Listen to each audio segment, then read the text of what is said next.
Okay. First day in pads. Thought the guys got after it really good. Very physical, very intense practice. The guys played as hard as I could hope them to play on a day like today. And I was just pleased with the physicality of the day and the energy of the day. Um, Had a short little competition, 3-on-3 and team run. We went live and kept scoring. It was 1-1 after both of those. So we ran a one play for the one team to win, the other team to lose, and offense won the last play, tiebreaker. But very very heated, intense competition, which was great. And other than that, I'll let you guys ask what you want to ask. Just saw the release that both Bellamy and Deloach ended up with thumb surgeries today. Uh, Right. to have Thumb it on the surgery. same day, that seems pretty unusual that both thumb Right. injuries on the same day. Well, you got a lot of hand-to-hand combat in there, and your digits get pushed back sometimes, and they get damaged, and so we're going to, clean them up with the surgery, and then club them up, to protect them, and they'll be practicing relatively soon. You don't miss an awful lot on that, and then we're hoping by the time game rolls around, they'll have just about every finger and thumb free to. At least all the fingers will be free by then, but we'll club them up for a while after surgery and still let them practice. Do you expect them to practice starting tomorrow, or are they going to be out? No, it'll probably be a couple days, but not. It won't be a long time. It won't be a full week or 2 weeks or anything like that.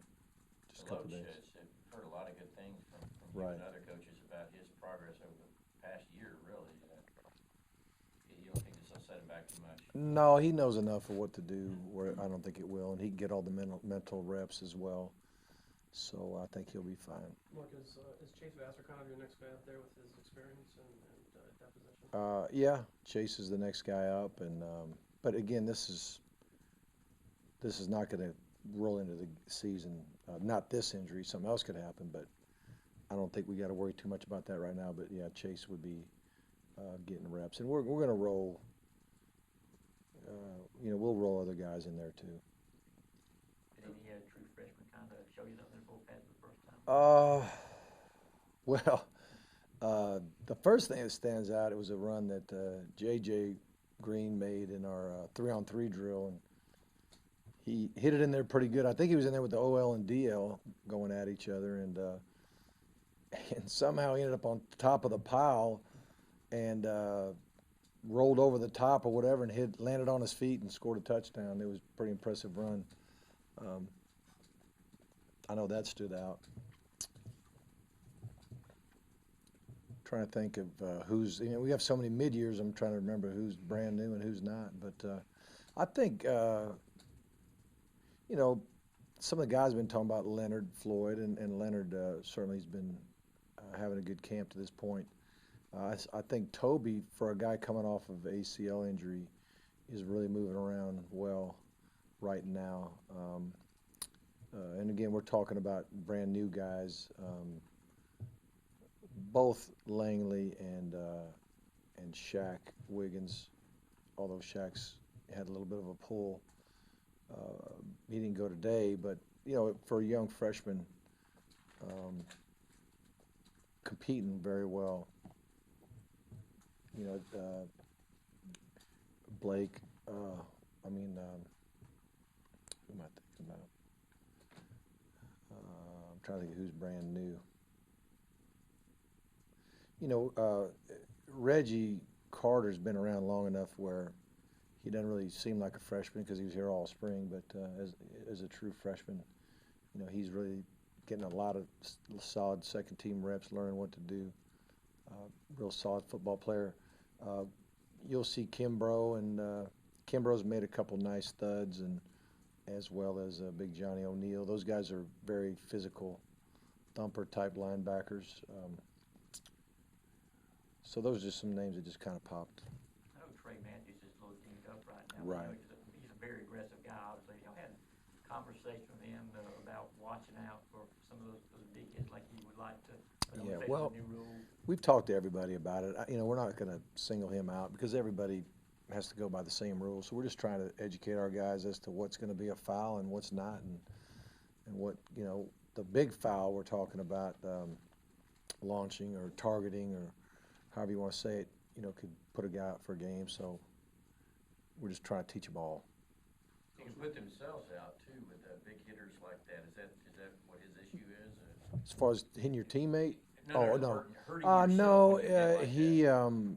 we were in a drill, a thud drill, where a lot of times you get your arm extended out and a guy runs by and then it bothers you, gets your shoulder a little bit, you know. But it was not so much of a I mean, it was a thud where he was getting ready to try to thud the man, but he kind of got out of the framework of his body, and that's where the shoulder sometimes gets run through. Coach, with the difference in experience with this year's defense compared to last year's, what's the different coaching philosophy or coaching styles Right. that coaches have to go through? Yeah, well, every year you have to decide what your guys can comprehend, what they can know well enough to really play fast and not have missed assignments. And so I don't think we're really necessarily shortening what we're installing.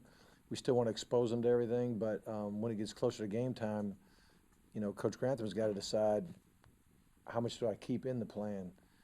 You know, it may be less of a plan week by week than it was a year ago.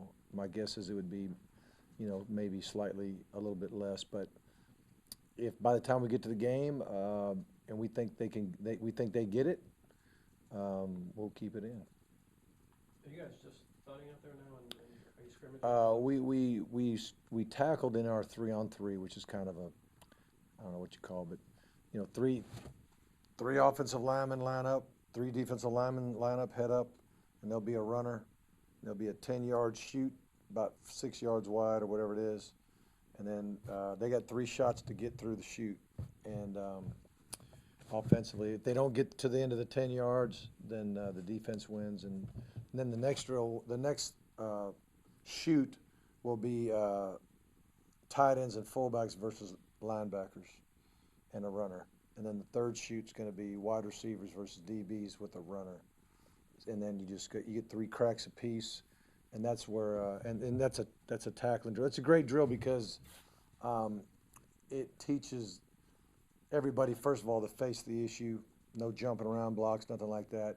Everybody's blocking in a certain direction, so we try to keep it as safe as possible. And but the defensive player has to learn how to take on a block and then press it away from him and then go make a play. And then the offensive player has to learn to get into his block, and then when the defender tries to come off to make a tackle, that's when you got to run your feet and learn how to finish a block. It's a really good drill for us. It's the first drill we do that's live. And then we went our team work that we call team run and play action pass.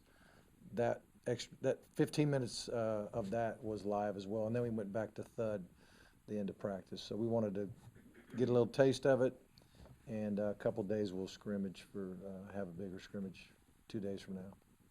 Coach, talking about the energy you saw out there now that they have full pads on, do you see a sense of urgency now coming off the season y'all had last year and then the expectations coming this year? Right.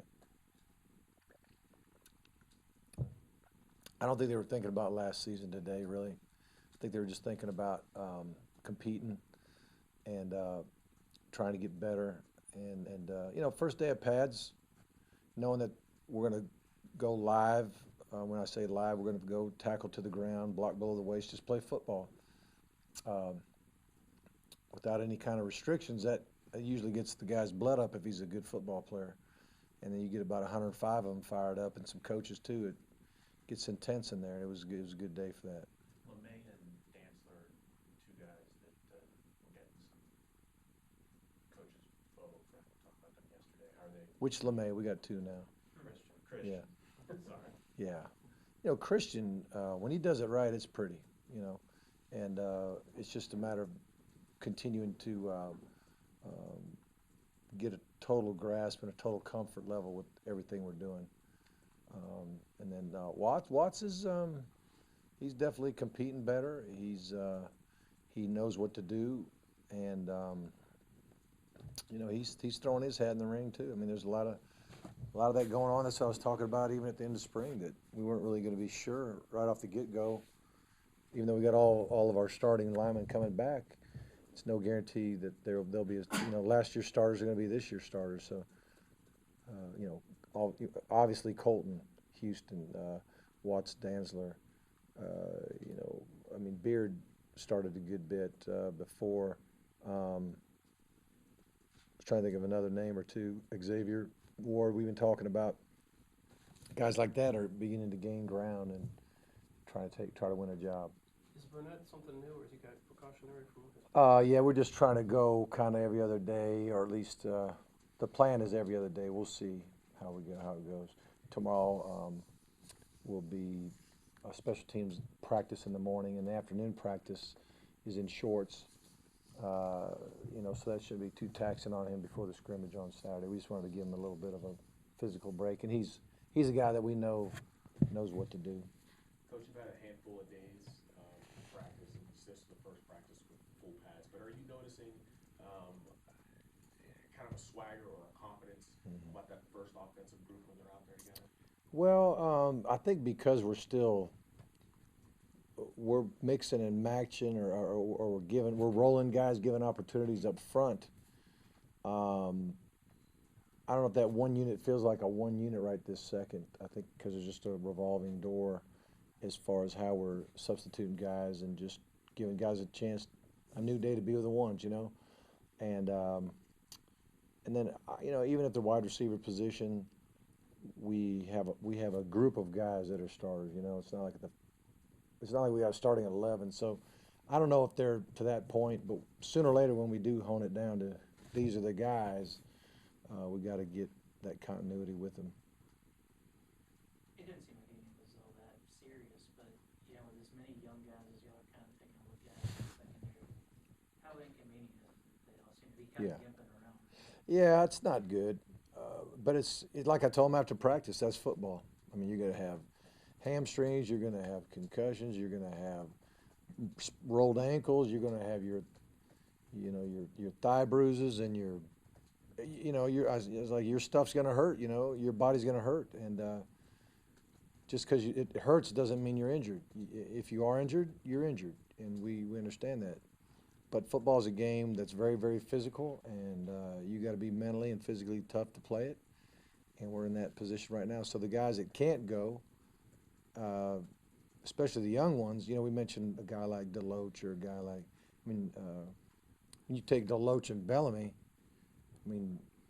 Davin's the one who's going to have the harder time missing those reps where, you know, a veteran missing a day or two won't kill him on a knowledge standpoint. But, yeah, it is inconvenient for them not to be there and not to get reps. We just hope that they do a great job in meetings, and we do a lot of walkthroughs. So most guys can walk and talk through assignments if they can't go full speed, so they get as many mental reps as possible. Mark, are you seeing any separation on the D line, or is that still, I don't know, 5, 6, 7 guys that you think are all going to be there?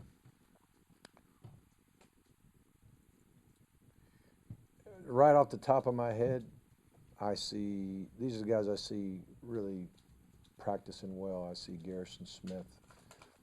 I see Sterling Bailey. I see Mike Thornton. I see Big Toby Mays. I see a lot of guys that are. I like what Josh Dawson does every day. He really works at it. There's just some that are coming off the top of my head. And we mentioned the young. We were talking about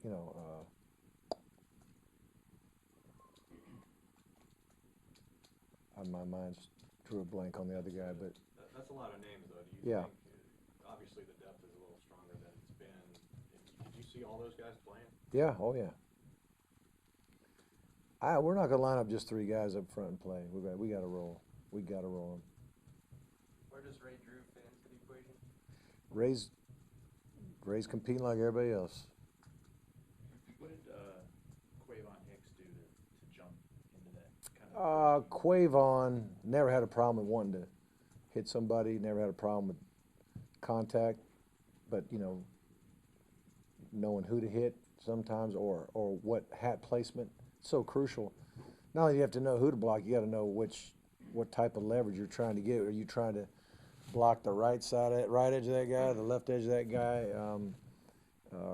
You know, it's there's just a lot of technique that goes beyond knowing who to hit. And now that he is getting better at assignments and getting better at the technique of doing it, that's what's raising him up. And you know, Merritt's doing a fine job as well. But you better have at least two fullbacks that really know what they're doing and can do it well. And I've got a lot of confidence that both those guys will be able to. On that offense, with all those skill guys you don't want to take off the field, is it a little bit harder for a fullback to stay on the field? Not really, because we still like to run the ball in a physical way.